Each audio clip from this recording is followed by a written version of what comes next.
Oui. La Hamida, oui. Ouais. Si je parle ancien, il n'est pas 10 minutes, un quart d'heure à la faire. C'est très simple, je vais dire très, très rapidement. Une prière doit être une prière. C'est un grand ridouche. Parce que pour le commun des mortels, une prière, c'est une récitation. On fait le mitzvah. Si on n'y va pas, alors Dieu n'est pas content, avec toutes les conséquences que ça peut amener. Si on y va, alors on a un bon point. En tout cas, on a fait notre béa quotidienne. Et voilà. Et franchement, c'est casse-pied. Parce que, heureusement qu'on a l'habitude, on ne se rend pas trop compte. Alors, il y a un système de balancement comme ça qui fait que ça passe plus facilement. Et voilà, on abat les pages tous les matins. Heureusement qu'on a l'habitude, parce que sinon, rien que d'y penser qu'on doit faire 2 heures de prière par jour pour toute notre vie, il y a de quoi se tirer une balle dans la tempe. Ça, c'est pour les pauvres malheureux, entre guillemets religieux, qui ont été éduqués comme ça à l'école juive. Et j'ai vu ça, c'est terrible. Hein. Je suis allé en école juive, je suis allé prier là-bas. Mais c'est Tsar Balei Chaim, d'accord, on n'a pas le droit de faire du mal aux animaux. Ils sont comme ça, on dort. Ils abattent les pages, même pas les lèvres qui bougent. D'accord? C'est d'une tristesse innommable. Il y a un problème, c'est que la prière doit être une prière. Je m'adresse à celui dont ma vie dépend de A à Z. La seconde prochaine, je ne sais pas si je vais vivre ou pas, ça dépend de lui totalement. Donc, beaucoup de choses qui sont beaucoup plus importantes que la prière, à mes yeux, dépendent en fait de cette prière, dépendent de lui. Il m'autorise à m'adresser à lui. Il est infini. Les anges tremblent de crainte, tellement il est redoutable et grand. Alors, c'est pas qu'il fait peur ou d'accord, mais quelqu'un qui est à la Tour Eiffel, puis il se penche un peu par-dessus le parapet, il a déjà un peu le vertige. Pourquoi? Parce que c'est quand même 300-400 mètres. Mais l'infini, c'est terrifiant, l'infini. Terrifiant. C'est vrai que c'est marqué que les anges, il y a certains, Chayot HaKodesh, un des niveaux les plus hauts des anges, Chayot HaKodesh, les créatures de sainteté, elles sont tellement en tension, elles redoutent tellement, parce qu'elles voient Dieu, d'une certaine mesure, c'est tellement redoutable qu'elles transpirent. Et leur transpiration forme un fleuve de feu. Nehar Dinour. Nehar, c'est un fleuve, dit de Nour. Nour, c'est en araméen du feu. Un fleuve de feu qui s'épanche de la transpiration qu'ils ont à l'idée de Dieu. L'idée qu'elles se font, parce que tout ce qu'elles se font, c'est pas Dieu lui-même, parce que Dieu lui-même peut comprendre qui il est. Mais ces anges qui sont de très haut niveau voient beaucoup mieux que nous. Donc nous devons un peu comprendre qu'est-ce qu'on fait maintenant. Dieu me permet, petit moustique méprisable, de venir m'adresser à lui, et il m'écoute. Donc dès lors, sachant qu'il m'écoute et qu'il m'aime, il m'aime parce que je suis son peuple, parce que depuis 3400 ans, je souffre pour lui, je suis l'opprobre des nations depuis 3400 ans, je suis expulsé, tout ça parce que je suis le peuple de Dieu, parce que je dis, il y a un Dieu sur terre, d'accord? Je suis haï par tout le monde. Donc Dieu m'adore. Il m'adore plus que je m'aime moi-même. Et il m'écoute. Donc dès ce moment maintenant, mais c'est extraordinaire. Même pas prier parce que j'ai besoin d'une chose. Tout simplement avoir la chance de pouvoir dire, Dieu, je te remercie, tu es grand. Tu es proche de moi, c'est extraordinaire. Ça ne lasse pas, au bout d'un moment, tous les matins, tous les midis, tous les soirs. Alors ta question, est-ce que ça ne lasse pas? Est-ce que ça ne le lasse pas? Dieu nous aime. Maintenant, quand tu aimes quelqu'un, vraiment, tu veux lui octroyer la meilleure chose qu'il puisse y avoir, un bonheur énorme. Le bonheur le plus grand qu'il puisse y avoir, c'est que Dieu permet aux êtres humains de s'adresser à lui. Comprends que c'est une chance, ça c'est le goût de la prière. C'est quand je suis en état de prière très intense à Dieu. C'est quoi prière? Pas que je demande. Je glorifie Dieu, je grandis Dieu, Je reconnais tellement, nous sommes dépendants de lui, tellement il est grand, tellement, et je le remercie de tout cela. Lui, il ne gagne rien. Absolument rien. Lui, il veut me donner l'occasion de pouvoir me brancher avec lui. Et c'est ça le branchement le plus... C'est comme si tu es amoureux de tes parents. Qu'est-ce que je veux leur dire? Papa, je t'aime, papa, je te remercie, tu es mère de papa. Et tu as la joie de faire ça. Ta femme. Quand tu seras marié dans ta chaîne, d'accord? Alors, quand tu pries, c'est une relation. Alors, on peut dire, donne-moi, donne-moi, donne-moi. Bon, c'est très petit. Mais tu es. Tu es pour moi, tu es pour moi, tu es pour moi. C'est beau, c'est grand.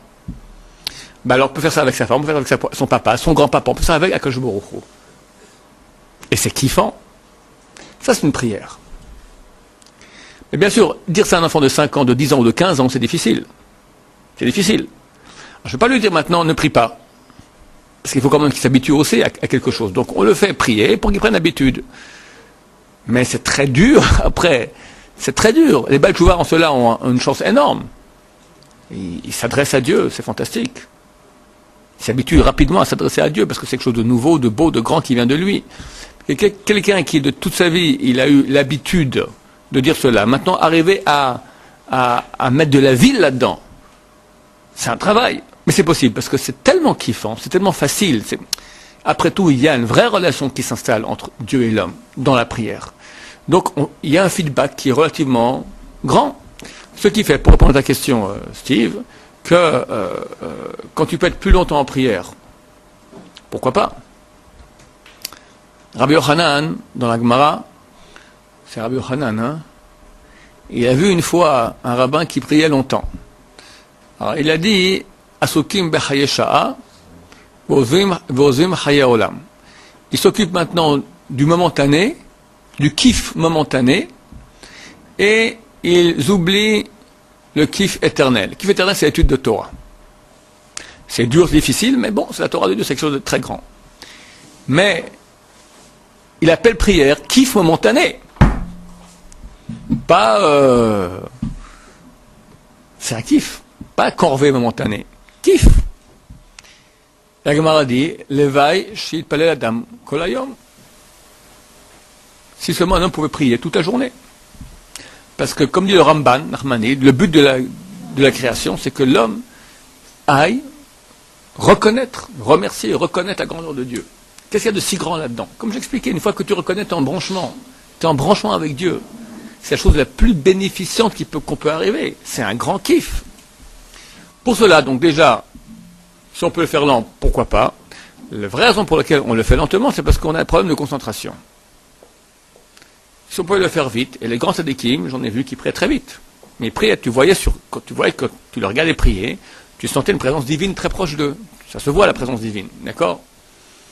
Donc, nous, on n'est pas à ce niveau-là, donc on essaie de se mettre en branchement. On a de la difficulté de quitter le monde du quotidien qui est très happant et se mettre en branchement avec... Je me mets en branchement avec Dieu, c'est très difficile parce qu'on ne le voit pas, on ne le sent pas, on sait bien qu'il existe, mais on n'est pas en relation. Donc ça prend du temps à se mettre en place. D'où la prière, c'est pour ça que la prière se fera lentement. C'est un problème de concentration et de mise en phase. Alors, excusez-moi, il y a une question là-bas. Oui, Yosef. Quand on dit qu'on fait la Hamida, on doit se présenter comme ça, on est devant le Kodesh HaKodashim. Non. On doit imaginer, avant de faire la Hamida, on doit imaginer qu'on prie vers Jérusalem, et vers le temple, et vers le Saint des Saints, parce que c'est par là-bas que la prière monte. C'est pas un côté même pour le Kohen, c'est pas un côté, là on parle de nous, c'est pas un côté de s'imaginer, parce que avant la Kodesh, il y a les deux séraphins. Mais c'est pas un côté, une idole, quoi. C'est un côté quoi? De se présenter devant une idole. Non, il ne faut pas se représenter on prie en direction du Saint des Saints, qui est appelé Tel Piyot. C'est la colline vers laquelle toutes les bouches convergent, parce que c'est là-bas le passage qu'il y a un passage très très grand entre Olam Hazé et la divinité. D'accord? Il y a des canaux métaphysiques, d'accord, de relation avec Dieu. Le canal numéro 1, le plus grand, c'est le Saint des Saints. Donc c'est par là que ça passe. Oui, alors, Uriel. Comment ça peut faire pour arriver justement à ce petit fond dont vous parlez, quand on a l'habitude plutôt de corvée, justement question pour les filles. Ouais, ouais. Alors ta question, comment quelqu'un qui a été habitué à la corvée de la prière peut-il commencer à ressusciter, d'accord, que le bois mort devienne vivant? Bon, c'est une petite résurrection, hein. Alors comment faire techniquement? Là, il faut d'abord établir une relation avec Dieu. Une relation avec Dieu, ça se fait en lui parlant. Prier, c'est pas forcément c'est très dur. Le problème, c'est que la prière innée, elle vient c'est quelque chose de spontané qui vient du cœur, d'accord? Maintenant, vu que à l'époque, il y a 2500 ans, Chazal ont vu que la personne avait une difficulté à utiliser le mot adéquat pour parler à Dieu. Après tout, tu t'intéresses quand même à la divinité, il y a des façons de faire. Alors les prophètes, pas moins que les prophètes, ont mis sur place la Hamida, le Shemona Esrei, d'accord? Et vu que c'est une prière qui était composée par les prophètes, c'est donc vraiment une échelle extraordinaire qui nous permet très rapidement, c'est une technique ici, magique, on va dire, mystique, qui nous fait que c'est une échelle. Tu te mets vraiment, tu agis rapidement dans la divinité. Tu te mets en relation, vraiment, la prière, elle a un impact très grand. Mais quelqu'un, il priera de façon très, on va dire, avec l'intention minimale de la compréhension des mots, c'est déjà pas mal, d'accord? En fait, ces mots-là vont avoir une action très très haute. Il y a des mondes, d'accord? Un des mondes les plus hauts, c'est le monde des lettres. Et quand on prie, alors on agit dans ce monde des lettres. Ça amène un flux extraordinaire. On voit les kavanot, des intentions kabbalistiques de Rabbeinu Hari, qui sont très extérieurs de l'extérieur de ce que les prophètes connaissaient. C'est vraiment l'extériorité de l'extériorité. C'est très très nul, d'accord? C'est des pages et des pages pour chaque mot. Quand tu dis le mot Baruch, tu as une page entière de qu'est-ce que ça fait comme action. Il faut penser ça. Tu agis maintenant, tac, tac, tac. Donc les prophètes nous donnent maintenant une clé qui est vraiment, c'est un grand cadeau, que je peux maintenant, en disant quelques mots, agir. Le problème, vu que c'est pas écrit par moi, c'est pas ce que je pense maintenant. Alors je dois me mettre maintenant dans la peau de dire, je me mettre dans les chaussures qui sont pas les miennes quelque part, ce qui est un peu difficile. Donc le meilleur moyen d'abord de se mettre en relation avec Dieu, c'est faire les prières qui sont hors prière. Voilà, Dieu aide-moi. Dieu aide-moi à prier avec. Aide-moi à t'aimer. Aide-moi à être en relation avec toi. Aide-moi, si possible en hébreu le dire. Sinon, en français ça marche aussi. Donc, quand tu pries tous les jours, puis tu commences à voir la main de Dieu, tu commences à investir là-dedans. Quand on investit dans une chose, il y a un feedback au bout d'un moment. C'est clair. Au bout d'un moment, quand tu vas faire la prière, tu auras des moments où tu vas te mettre à chialer. C'est beau. C'est bon, maintenant, Chazal on dit, les paroles de Torah, c'est comme des verres de cristal. C'est dur à acquérir et facile à perdre. Là, il faut investir, et facilement, une petite bêtise, un petit machin, on s'énerve par exemple, notre âme elle part, notre âme qui revient à la place, et c'est dur à réacquérir le niveau qu'on avait. Mais c'est possible, il y a des moments où on prie très facilement, quand on a très mal. À Dieu ne plaise. D'accord? Quelqu'un en plein accident de voiture, ou un crise cardiaque d'un proche parent, il n'y a pas de question. Est-ce que je prie avec intention ou pas? D'accord? Il prie, il hurle. Alors, si on va renforcer notre conscience, que vraiment toute notre vie dépend de lui, on est en relation, la relation avec Dieu, c'est une chose qui s'acquiert avec la connaissance de Dieu, avec le parler de Dieu, avec l'investissement quotidien dans Dieu, les brachot. Est-ce qu'il y a un meilleur moyen? Chaque fois avant de manger, c'est court, une bracha. Baruch. Baruch, ça veut dire que tu es la source de toute bénédiction, tout le bien qui nous vient de toi. Baruch ata Hashem. Pensez Yud Kei Vav Kei. Rien que penser le nom Yud Kei Vav Kei, c'est une chose qui sanctifie énormément, qui met en relation. Yud Kei Vav Kei. Rien que voir ce nom, c'est bien de le voir. C'est marqué des flammes noires sur des flammes blanches. Exercice de concentration de voir Yud Kei Vav Kei devant toi. Tu verras que tu n'arriveras pas. Même, d'après cela, il y a certaines lettres on peut savoir, parce que si je me souviens bien, il y a quatre mauvaises qualités, d'accord? Par rapport aux 4, il y a 4 yesodotes, 4 bases dans le monde. La terre, l'eau, le feu et l'air. Par rapport à cela, il y a les 4 lettres du nom de Dieu, qui sont la source de ces bases-là. Maintenant, chez nous, il y a aussi, au niveau caractère, des midotes, des traits de caractère qui correspondent à ces 4 bases. Le feu, c'est la colère. La terre, c'est la paresse. La force, l'attraction vers le bas. D'accord? L'air, c'est la fierté. Ça monte vers le haut. Je suis quelqu'un. Et les paroles. Blablabla. Bla. Paroles vaines, mensonges, etc. La shonara. Et qu'est-ce que j'ai parlé? L'eau, c'est l'envie. Maintenant, je ne sais plus, mais chacune des lettres de Yud Kei Vav Kei correspond à un de ces... Alors quand tu regardes le Vav Kei, tu vois, il y a une lettre qui ne va pas bien, c'est celle-là où il faut travailler. Il y en a qu'il faut tout travailler, il ne voit rien du tout. C'est le Yud peut-être, c'est pas trop compliqué à voir le Yud. D'accord? Voilà, alors c'est bien de travailler là-dessus, essayer de voir, celui qui voit de façon très très distincte, bien, flamme noire sous flamme blanche, c'est-à-dire qu'il y a un très bon niveau spirituel. Après Kippour, c'est possible, quand on a été lavé un peu de tous nos péchés. Donc tous ces efforts-là de connaissance de Dieu font que peu à peu une relation sentimentale se met en place. Attention, ça commence à ton âge, ça commence pas avant. C'est un travail qui se fait avec du temps, avec un investissement. Au bout d'un moment, donc quand on va se mettre à prier, alors ça c'est des moments qui sont des moments privilégiés, où grâce à l'échelle des prophètes, on peut se mettre vraiment en relation avec la Shrina, la présence divine. Quand on fait 3 pas en avant, on se met devant la Shrina, c'est-à-dire qu'elle est là, elle vient devant nous. Pour juste en parenthèse, d'accord, ici cet été il y a une mauvaise mode à la yeshiva de venir prier en tongs. C'est pas possible. D'accord? Normalement, il faut aller habiller comme devant un roi. Ok, alors on peut accepter les polos, on peut accepter les pantalons genre Tintin, d'accord, Bermuda long, mais Bermuda court, tongs, c'est pas adéquat, parce que tu me diras, qu'est-ce que ça va faire Dieu? C'est le cœur qui est important. Ben justement là-dessus. Dieu n'a rien à faire, mais Dieu maintenant veut que je me mette en relation avec lui. Comment je peux mettre en relation avec le Dieu des dieux, avec le roi du monde, quand je viens pépère, voir le directeur, je mets la cravate, la chemise, attention, tout est bien, le mariage, d'accord, que le directeur c'est un rien, c'est un morceau de viande de steak qui n'est pas là demain. Le Dieu des dieux, je viens pépère. Ça veut tout dire, ça veut tout dire. Le directeur vient pépère parce que tu comprends qu'il est rien et qu'il est envoyé de Dieu, et quand tu t'adresses à Dieu, là tu te mets en situation. Ça veut déjà dire quelque chose. Rien que faire ça maintenant, ta prière sera différente.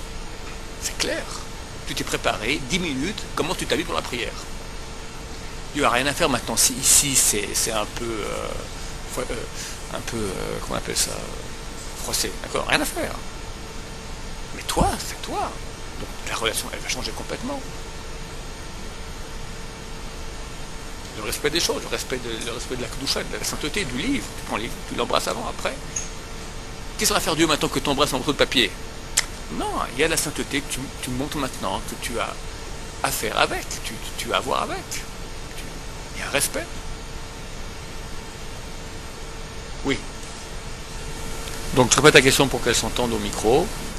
Tu dis, vu que le désir de Dieu est que quand même l'humanité se rapproche de lui, lorsque l'humanité fait le contraire, ou en tout cas une partie de l'humanité, est-ce que ça ne provoque pas chez Dieu une sorte de, entre guillemets, déception? Réponse oui. Alors pas de façon sentimentale comme nous on pourrait le comprendre.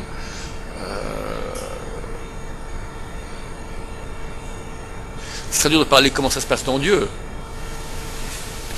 C'est dur aussi de parler que de façon technique, parce que c'est pas la technique. Il y a vraiment notre relation avec Dieu se fait avec de l'amour. C'est nécessaire, d'accord? Mais techniquement, on dit que lorsqu'il y a de l'amour, alors ça élargit les canaux de flux qui viennent de Dieu.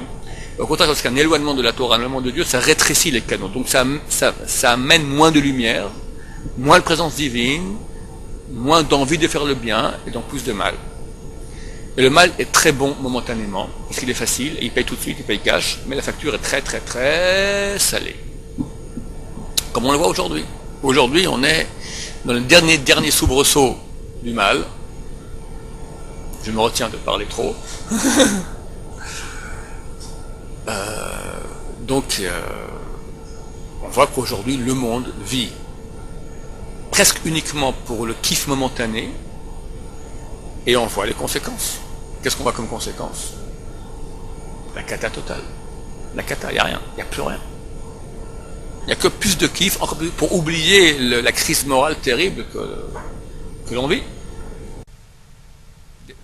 Alors, La France est le plus grand consommateur d'antidépresseurs au monde. On dit qu'un quart des Français prend des antidépresseurs. La mode, elle est française, d'accord aussi, ça va ensemble. La mode, ça veut dire c'est le momentané, l'éphémère. L'éphémère qui a fait un effet dans les yeux, d'accord. Mais c'est rien, c'est vraiment du vent. Donc, la drogue, qui fait un moment pour se bousiller à côté, la cellule familiale qui casse partout, le non-respect, rien, pas de valeur, délinquance, ça va avec. Dépression, délinquance, débauche. Voilà. Oui. Ta question est, lorsqu'on est, quand tu dis au début de l'apprentissage de la flamme, c'est pas forcé, n'importe quand. Hein. Il se peut que quelqu'un il est mieux dans son endroit seul, fermé, avec Dieu, dans son intimité. Alors, est-ce qu'on peut autoriser de prier seul, sans être un tzibour en public qui prie, quitte à avoir de meilleures prières que le tzibour? La réponse est non. Parce que l'impact du tzibour est beaucoup plus grand. C'est-à-dire que quand on prie seul, alors vu qu'on est seul, il y a beaucoup d'écrans qui vont empêcher notre prière de monter, et il faut franchir tous ces écrans. Chaque écran, c'est un autre examen. Qui es-tu d'abord pour pouvoir t'adresser à Dieu? Qui es-tu? Tu mérites. Mais tu as parlé hier de n'importe quoi, la Shonara, tu as menti. Tu viens parler avec la même bouche maintenant avec Dieu. Rabbi Shimon Bar Yochai dans le Zohar, il s'étonne. Comment se fait-il qu'on n'a pas deux bouches?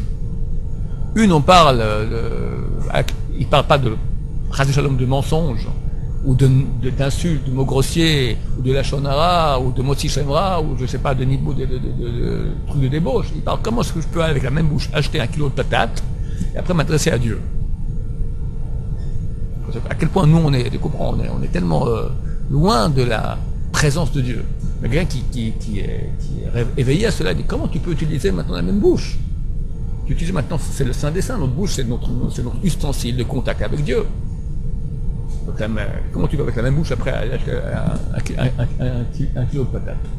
Donc première chose qu'on va vérifier, qui es-tu? Deuxièmement maintenant, quelle est ton intention? Est-ce que tu pries avec intention? Tu dis des mots comme ça, comme un perroquet? Dégage. Après, qu'est-ce que tu demandes? Est-ce que tu mérites qu'on exauce ta demande? Donc c'est beaucoup d'écrans. Par contre, quand il y a 10 personnes juives qui prient ensemble, là, la présence divine, elle est là, et ça passe automatique. Ça passe pas par les anges. Automatique, parce que c'est Am Israël. Et Am Israël, il a un statut différent qu'un particulier d'Israël. Am Israël et la Shrina font un. Dans le bouquin de Kabbalah, la Shrina est appelée Knesset Israël, la collectivité d'Israël. La même chose. Donc, c'est très important. De plus, il y a des choses primordiales de la prière qu'on ne peut pas faire si on est seul. La Kedusha. Tu peux dire Kadosh, Kadosh, Kadosh, 3 fois Kadosh, Hachem Sakot, Dieu des armées. Melor Cholas Kevodot, dont la gloire remplit le monde entier. C'est marqué qu'il y a des anges qui attendent 700 ans, 800 ans pour dire une fois dans leur vie ça. Et après ils disparaissent. Et là tu peux le faire 3 fois par jour, 4 fois par jour, il y a 4 Kedushot. Ensuite, Kaddish. C'est le louange le plus grand qu'on puisse avoir à Dieu. Les mondes tremblent quand on dit cela. Ça amène un flux. En chaque partie de la prière, on dit Kaddish, ça va amener un flux. Barechou. Si on n'est pas Barechou, il y a une partie d'âme qui ne vient pas. Une partie d'âme qui nous manque. Donc, extrêmement conseillé. Et c'est une question d'habitude. Avec l'habitude, on peut arriver à prier avec le tzibour sans être avec le tzibour. Tu es dans ta prière à toi, tu mets le talit comme ça, tu le mets sur toi, et tu es dans ton affaire. Tu réponds ce qu'il faut répondre, et voilà. Et mettez dans ton truc. Tu mets comme ça le talit, personne ne te voit, tu peux faire ta prière dans ton coin, 2 heures. Il y avait un rave, pour te répondre à ta question, Steve. C'était un des plus grands kabbalistes, si pas le plus grand des générations passées, je parle d'il y a 40-50 ans. Le rave Israël Saman Moutsafi. Son fils aujourd'hui un des plus grands d'Archanim, un des plus grands conférenciers Sfarad en Israël, le rave Ben Sion Moutsafi. Tu vois les images, il y a une photo un bouquin qu'il a écrit là-bas, il y a une photo on le voit, il a un béret comme ça, un béret. Tu le vois comme une humilité. C'était un géant. Il avait dit qu'avant la Seconde Guerre mondiale, il a vu un serpent avec 3 têtes.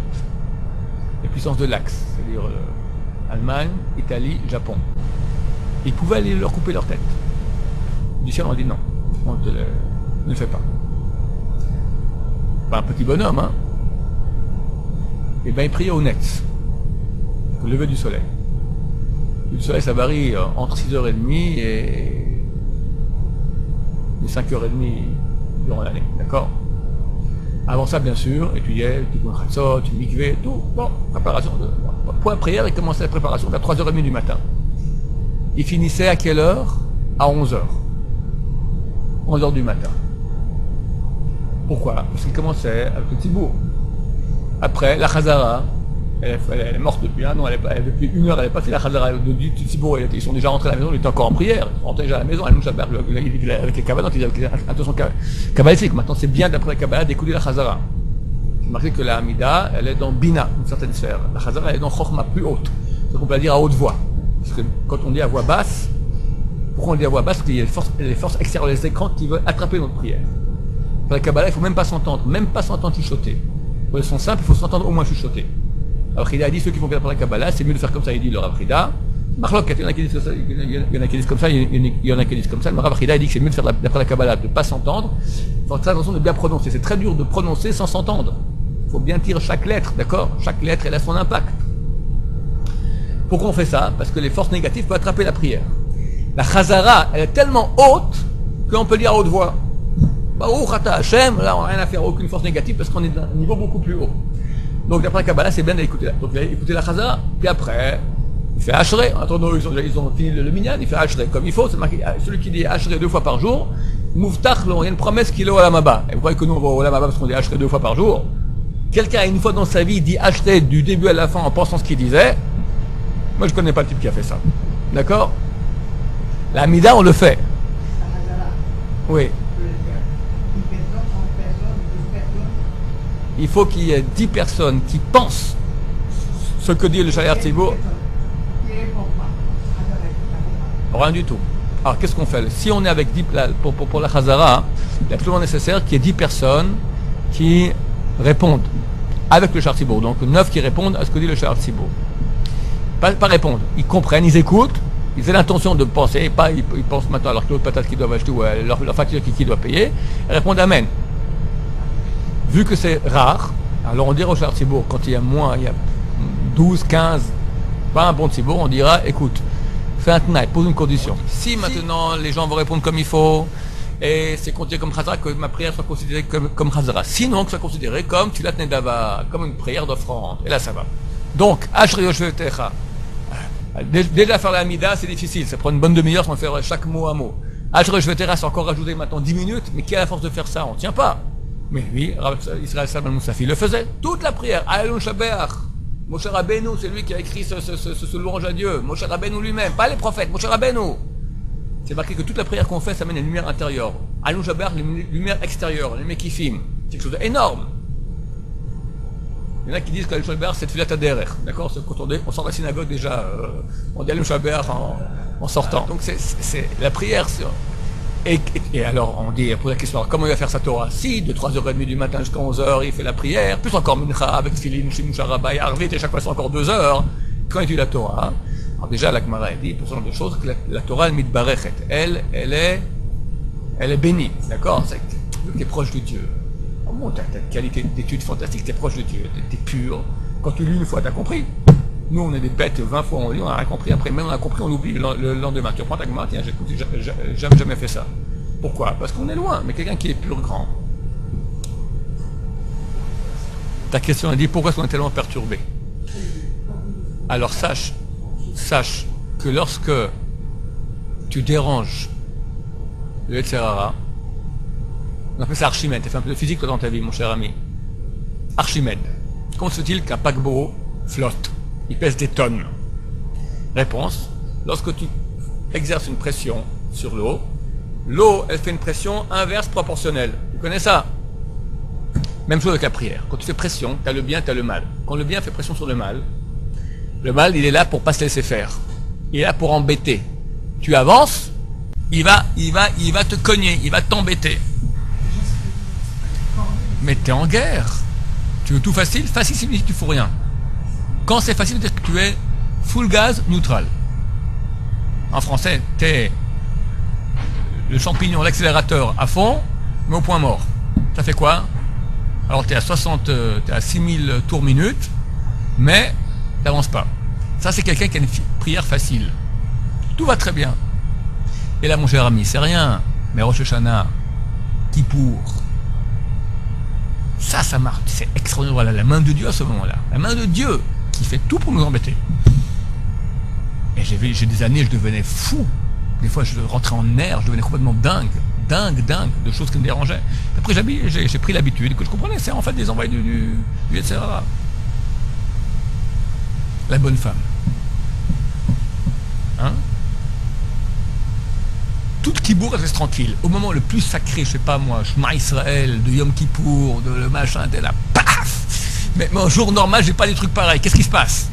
Bon signe, t'avances. Ça prouve que t'es en train d'embêter la tête à là, c'est bien. Ça, c'est bien. Bon, faut pas s'inquiéter parce qu'il n'y a pas une bonne femme non plus pendant Kippour. Bah, au Hachem, c'est pas... Il faut pas s'inquiéter si ça arrive. C'est très bon signe. Parce que t'es en guerre. T'es en guerre. On est en guerre, il y a le mal. Tu peux pas avancer sans qu'il y ait une pression inverse proportionnelle. Les enfants qui dérangent, le truc, le machin, tout. Pourquoi avant que Shabbat rentre, c'est marqué que le Shlom Bayit est très dangereux. D'habitude, le SRA, il vient vendredi après-midi. Il veut casser avant qu'il y ait une Kedusha. Tu peux pas recevoir un cadeau comme ça sans rien, il faut faire des efforts. Il n'y a rien qui vient sans rien. Le SRA, il veut empêcher. Donc tu vas prier maintenant toutes les raisons. Voilà, le type, le truc, où ils sont pas bons, où ils reniflent, ou je sais pas, n'importe quoi. Ils dérangent, mais n'importe quoi, c'est fait pour. Ça n'existe pas ça, quelqu'un c'est marqué qui Adam en tzadik asher yaseto belo yacheta. Homme, tu n'as pas de tzadik sur terre qui fera que le bien et ne péchera pas. Ça n'existe pas ça. Qui n'a pas fait tchouva? Il doit faire tchouva qui pense qu'il n'a fait aucun péché. Il doit faire tchouva qui pense qu'il ne doit pas faire tchouva. Ouais, il doit faire tchouva sur le fait qu'il pense qu'il n'a pas à faire tchouva. Il y avait un Gaon, Rav Saadia Gaon. Rav Saadia Gaon, c'est un Géonim, le Rassag. C'est vrai qu'il faisait tchouva tous les jours, parce que chaque jour il avait un degré supplémentaire. Il faisait tchouva parce que pourquoi hier il n'était pas au même niveau qu'aujourd'hui. Il regrette qu'il n'est pas au niveau aussi bien qu'aujourd'hui, parce que c'est une échelle qui va sans cesse plus haut. Quelqu'un, Bitul Torah. Quelqu'un peut dire, j'ai étudié sans cesse toute ma vie, toute l'année sans cesse. Le Gaon de Vilna, à Yom Kippour, il pleura à chaudes larmes, parce qu'il fait le calcul que toute l'année, il a perdu 8 minutes. 8 minutes. À nous, à l'évêque, on n'est pas 1 heure, on ne perd pas 8 minutes. Que Dieu nous aide à faire tchouva, que Dieu nous aide à prier. Bientôt, messieurs, il semblerait que tout va barder, et ça sera le moment de faire la prière sans réfléchir trop, qui, quoi, comment, hurler. Baruch Adonai, l'Oman Amen.